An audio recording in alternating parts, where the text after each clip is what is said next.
تکبیر تحریمہ کے لیے اللہ اکبر کہنا یہ واجب ہے، ایک بات۔ دوسری بات کہ اگر کوئی شخص جان بوجھ کر اللہ اکبر کی بجائے کوئی اور ایسے الفاظ جو اللہ کی تعظیم پر مشتمل ہوں، جس طرح سبحان اللہ یا اس کے علاوہ دیگر جو ہے الفاظ ہیں، اگر وہ کوئی استعمال کر کے نماز شروع کرتا ہے تو اس کی نماز تو ہو جائے گی، لیکن نماز کو ریپیٹ کرنا اس کے اوپر واجب ہوگا، نماز واجب الادا ہوگی۔ تیسری بات، اب جو یہ اللہ اکبر کے الفاظ ہیں، ان کی جو پروننسیشن ہے، ان کی جو ادائیگی ہے، یہ بھی ضروری ہے کہ ان کی ادائیگی صحیح کی جائے۔ اللہ اکبر، اگر کسی نے تکبیر تحریمہ کے الفاظ صحیح طرح سے ادا نہ کیے تو اس کی نماز ہی شروع نہیں ہوگی۔ اب اس کے اندر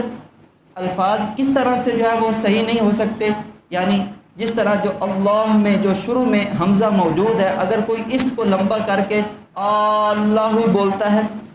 یا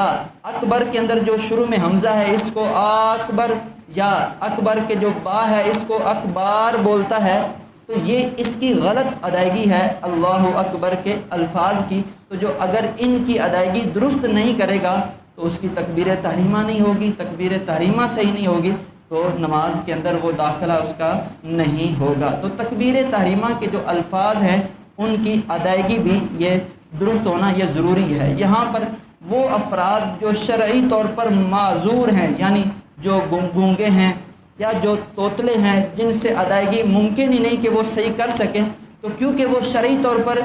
معذور ہیں تو ان کے اوپر یہ حکم نافذ نہیں ہوتا۔ لیکن جو افراد